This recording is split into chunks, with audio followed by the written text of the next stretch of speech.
Guys, there are 8 bad habits that I still see so many poker players making these days at the poker tables, and some of these might be costing you money as well. But the great thing is that so many of these basic common tells and betting mistakes that we're going to talk about in today's video are actually very simple to fix, and I'm going to give you step-by-step examples walking you through the fixes to these common mistakes, and I'm also going to show you the most common poker tell that so many amateurs still give off, especially in live poker games. This is going to be one of the most important poker videos you've ever watched. Counting down from 8 to 1, here we go. Number 8 is overplaying middle pair. Guys, this is one of the most common mistakes that I see out of poker beginners in particular, and that is overplaying a hand like middle pair. Let me give you an example. You have 10-9 of hearts, which is a very good hand, which I highly suggest playing, and the flop comes with the ace of hearts, 9 of spades, and 7 of diamonds. Guys, this is a decent spot to be in, but we do not want to overvalue the strength of our hand here. This is a classic position where we have a good but not great hand, and we need to play our hand accordingly. So what you should be doing in this spot is checking or calling, and what this does is it controls the size of the pot. It doesn't allow the pot to snowball and get artificially too big. Guys, a common maxim that you should always remember is big hand, big pot, medium hand, medium sized pot. And we have a very mediocre hand in a situation like this, so we don't want to pump up the value of the pot right now, and that is exactly what checking or calling does here. The problem here, guys, is that if you make a big bet or you raise on the flop here, you're likely to only get action from the handful of hands that have you in really, really bad shape. Let's go through a couple of them right now. Ace King has top pair, top kicker on this board. Ace Queen has top pair, good kicker. Ace Jack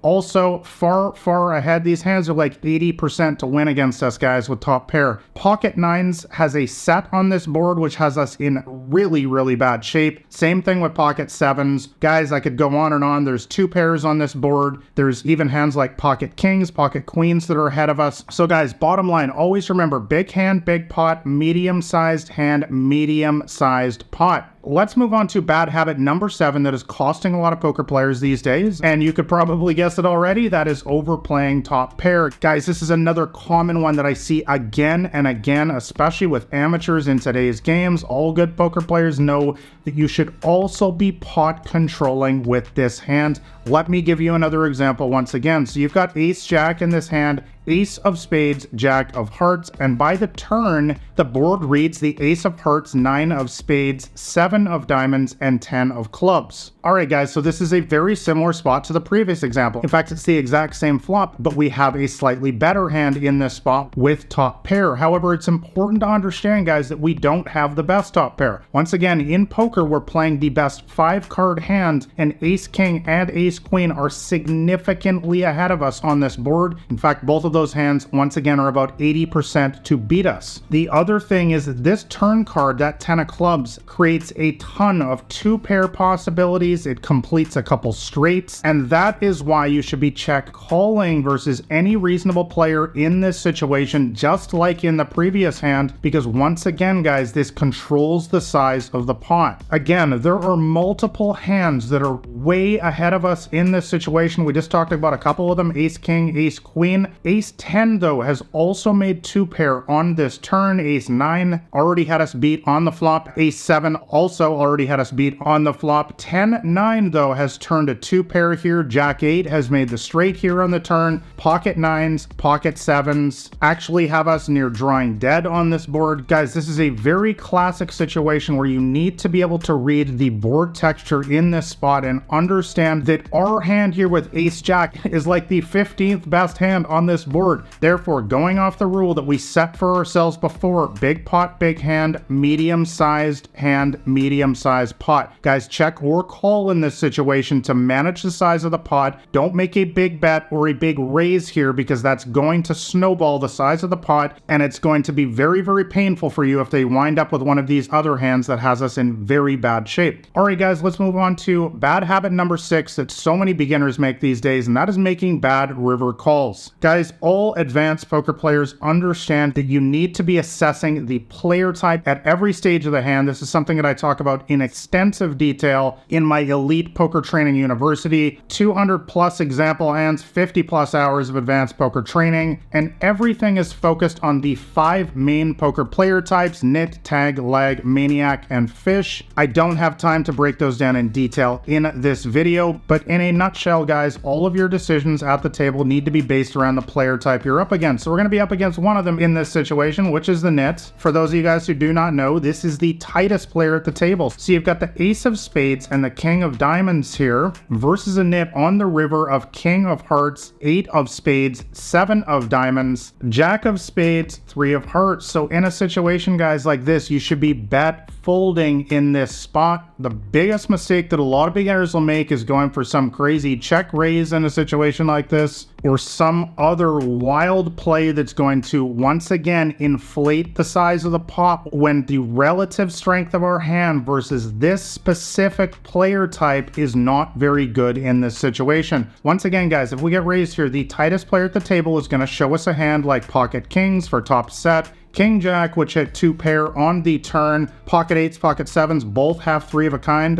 aka a set on this board, as does pocket jacks. 10-9 made the straight on the turn. I could go on and on, guys. This is another one of those situations, guys, where we want to get value out of our hand here, but we don't want to go all in here. We don't want to play a massive pot. So guys, keep this in mind in these 3 common situations. Let's move on to the pre-flop portion of the game now with bad habit number 5, and that is calling out of position with trap hands. Now, guys, this one's a little bit more complicated, so hear me out. I'm going to try to break down everything here because I know there's a little bit of poker jargon here. So guys, all poker pros know that common trap hands like king jack, queen jack, and ace 10 are trouble. Now, why do we call these hands trap hands? Well, actually, building off what we just talked about, the reason why is because often these put us in a situation we make a good hand like top pair or even middle pair, and we are tricked into thinking that we have the best hand, but once again, depending on the player type, this can often just be a trap. So let's talk about one of these hands. So you raise up king jack offsuit with the king of hearts and the jack of clubs in early position. Now I'm going to put the seats at the poker table up on your screen right now just for some of you guys who are newer to the game. Early position is the first seat to act before the flop in poker, and a tag, now this is the tight and aggressive player type, they're going to raise you on the button. Now guys, without giving a speech here, this is a common sign of massive strength. We open from the first seat at the poker table, and this tag player, who by the way is one of the best players at the table, this is the style of play that I teach in my Elite Poker Training University. By the way, I should have mentioned that enrollment is open right now. I'll include a link in the description below. In fact, there are videos in there talking about this specific scenario, guys, and the reasoning here is that when you raise from the first seat at the poker table, early position, any good poker player knows that you have a lot of strength in this spot because everybody else still has to act after you, and therefore you need a very strong hand. We have our what we call the tightest range in this situation. So if you're following along here, when they re-raise this before the flop, this indicates a lot of strength. They're not going to do this with some sort of bad hand like ace 4 offsuit or a 10-9 or something. No, they're doing this with a hand like ace king,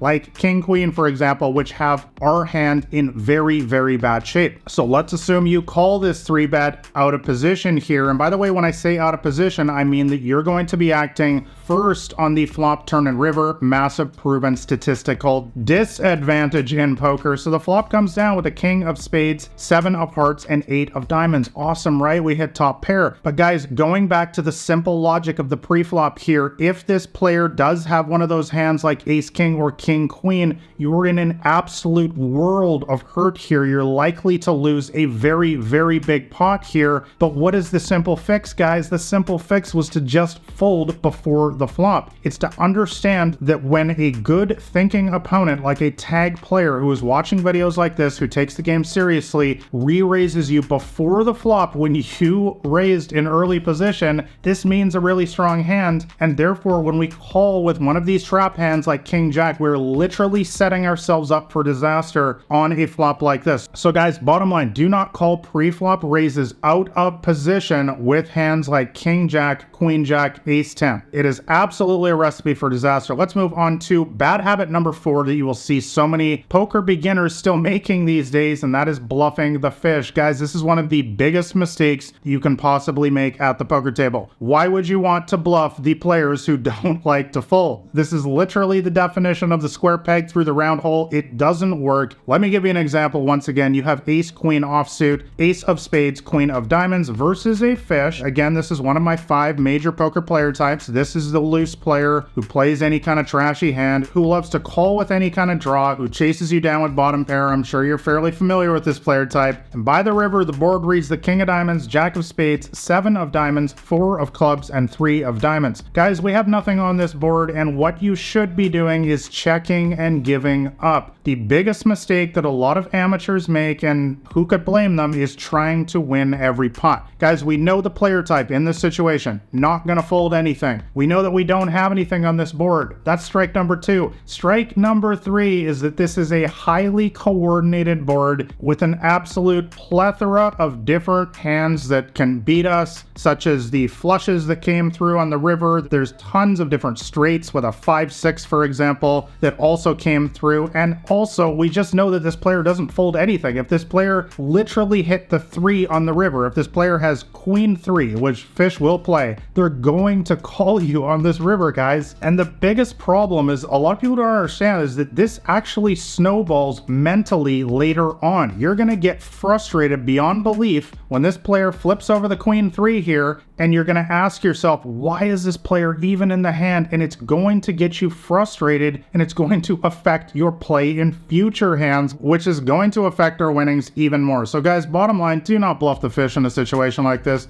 Just check, let them have the pot. We know they're not folding. Don't try to bluff the players who don't fold. All right, guys, this leads me into bad habit number 3 that you're going to see so many poker beginners making these days, and that is needing to see it. Guys, I've said many times in these videos and also on my blog, blackrain79.com, that there is no such thing as a crying call in poker. There is only a bad call. A lot of people will say, you know, just got called down with my pocket jacks, for example, as you see in the situation here. No, you don't, guys. Once again, everything revolves around the player type in poker. When a decent player bets on this river here, guys, they're not bluffing. They have the ace, they have the king, and you don't need to see it with your pocket jacks. You had a good hand on the flop, but you don't have a good hand now, and this is the discipline of a good winning poker player, is they're able to lay it down here. They don't pay an extra 5-10 big blinds here on the river just because they convince themselves that they need to see it. Guys, even if this player is bluffing 1 out of 10 times, 2 out of 10 times, it is still mathematically a losing play for you over the long run to make the bad call here just so that you can catch them in the bluff 10% or 20% of the time. Guys, understanding how to be disciplined at the poker table is going to be one of the biggest keys to your success if you truly want to get ahead in this game. In a spot like this, I know it sucks, but we need to understand when we're beat, and we need to be able to make the disciplined laydown in a spot like this. All right, guys, bad habit number 2 is playing draws too passively. I've seen this one again and again. Guys, all good poker players know that straight draws and flush draws have roughly 30% equity on the flop. And when I say equity, I'm really just talking about your odds to win the pot. So therefore, we don't need to be math geniuses, guys, to understand that just calling is not going to be a profitable play for us, because we're relying simply on the strength of our hand, and once again, we're only going to hit our hand 30% of the time. So we need to develop other ways to play our draws in order to turn a long-term profit with them. So for example, you have 10-9 of hearts, and the flop comes down with the 8 of spades, jack of clubs, and 5 of hearts. Great spot to be in. We have an open-ended straight draw. If it came with a 7 or a queen on the turn or river, we would make the straight. Nearly unbeatable hand. And also, hopefully some of you savvy poker players have already noticed that there's a heart on this flop as well, meaning that if it came with a heart on the turn and river, we would also make a flush, a basically unbeatable hand. However, guys, once again, basic math, we're only going to hit these draws roughly around 30% of the time, so we need to mix in some more aggressive plays here, such as a check raise, for example. And I do want to be very clear that I'm only doing this sometimes. If you start check raising your draws all the time, you're going to be very very transparent for any decent player. They're going to read you like a book and they're just going to call you down. Everything in poker is all about transparencies. I talk about this in my second book, especially Modern Small Stakes. Once again, I'll link that up as well in the description below. There are also over 100 examples in that book, and I break down the actual frequencies that I use in a situation like this. In this spot, it's roughly going to be about 50-50. I'm going to call 50% of the time, and I'm going to raise the other 50% of the time. Once again, giving myself more ways to win with my draws here. Not only can I win the pot by making the best hand, going to happen around 30% of the time, but I can also win by forcing them out because I'm playing the hand aggressively here. I'm essentially semi-bluffing, and so I'm going to win some pots sometimes by simply forcing them to fold a better hand now, and that is how you play your draws profitably in a nutshell. All right, guys, let's move on to the final number one bad habit you're going to see so many poker beginners making these days. And as I talked about off the top, this one is especially prevalent in live poker, and that is giving off physical tells. And this one also works for online as well, which I'm going to discuss in a sec. So guys, the most classic tell that most people already know actually in live poker games, at the casino, in home games, is acting strong when you've got a weak hand and acting weak when you have a strong hand. You see so many people doing this these days, guys. In fact, I made a video just last week talking about the most common tells. One of them is direct eye contact when you've got a weak hand, or giving a speech. Basically, you're trying to act all big and tough when you actually have a really bad hand. Or on the flip side, it's making the shaky hands raise and avoiding eye contact because you're nervous because you have a strong hand. Guys, you don't want to be doing either of these. And I will say though, giving off reverse tells is something that you can do when you get to a much more advanced level, and that is basically flipping the script on both of those that I just talked about. But that is something for professionals in high stakes games. Really what you want to be doing is just standardizing your decisions in all of these spots. And I will just go ahead and say that if you're new to live poker in particular, and you're having problems giving off these physical tells, just wear some sunglasses and wear some headphones. There's a reason why a lot of poker players do this, guys, because it allows you to stay focused. People can't even see your eyes, and you can simply make the same play every single time, whether you have pocket aces or 7-deuce offsuit. Guys, same thing applies in online poker. While you can't see the person when you're playing online poker, many online poker players give off significant timing tells, which are very, very easy to read for any seasoned, experienced player. What you want to be doing is taking the exact same time for every single decision, whether that's 2 seconds, 5 seconds, whatever, no matter if you have a good hand or a strong hand. Guys, don't make this basic mistake of giving off very common physical or timing tells in poker, because any good poker player is going to be able to read you like a book. All right, guys, I hope this video was helpful. Like and subscribe if you did find it so. And also, if you want to know my entire strategy to crush the small and mid stakes games, I do have a 60-page free poker cheat sheet, which I will also link up as the top link in the description below. It's totally free. You can read it in an afternoon, and it will give you my entire strategy to start quickly turning big profits in small and mid stakes games. All right, guys, thanks a lot for watching. I will catch you next time.